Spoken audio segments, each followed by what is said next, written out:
Modern physical security is built on a philosophy of resistance. Facilities rely on thick steel, alarms, and sensors engineered to repel force, violence, and intrusion. In 1972, at the Worcester Art Museum in Massachusetts, a Gauguin and a Picasso completely vanished from the walls. The empty frames were left hanging in the gallery, yet the doors remained locked, the windows were intact, and the alarms stayed entirely silent. Every motion sensor and reinforced lock did exactly what it was engineered to do. The museum's security architecture functioned flawlessly, but it failed completely to protect the assets. The perimeter wasn't bypassed by a superior technical tool.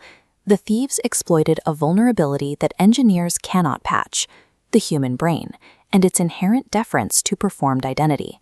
A high-end museum operates as a social theater. It requires specific costumes, expected interactions, and an assumed choreography for everyone walking through the doors. 3 individuals understood this environment: a high-end burglar known as the Specialist, an experienced art fence, and a disaffected New England aristocrat. Their initial infiltration required purchasing a ticket. They attended the museum's annual gala. By wearing black tie attire, they adopted the visual language of the museum's most valued guests.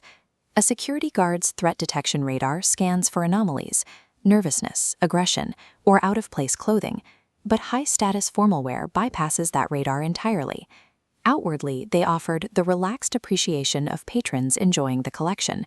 Internally, they mapped the exact security arrangements with the focused attention of professionals conducting reconnaissance.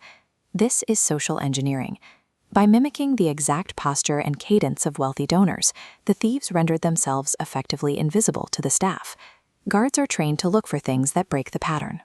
When an intruder performs the pattern flawlessly, they inhabit a blind spot the system cannot secure. On the day of the theft, the theater shifted from the public gallery space to the restricted service corridors. The formal wear was gone. They returned dressed in utilitarian jumpsuits, carrying the ultimate prop of unquestioned authority: wooden clipboards. This diagram shows the security schedule. A 15-minute gap opens during the shift change. The clipboard replaces suspicion with authorization, letting intruders slip through. Inside, they cut the canvases and exit with the purposeful calm of people who were supposed to be there. Physical checkpoints and metal detectors only function if a guard decides to use them.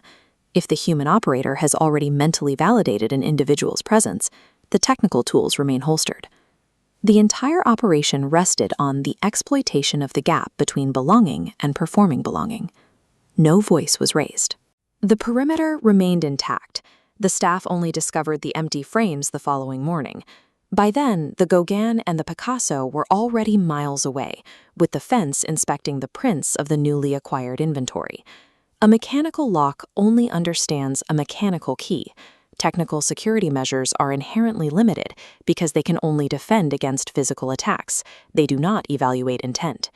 The mechanics of the 1972 clipboard deception are identical to modern network breaches. A phishing email, a fraudulent message designed to steal data, mimicking a corporate executive, exploits the exact same human deference to authority as a maintenance jumpsuit. As long as a fortress relies on human perception, the most dangerous weapon isn't a lockpick or a laser. It is a method that does not attack the measure. It walks past it, clipboards in hand.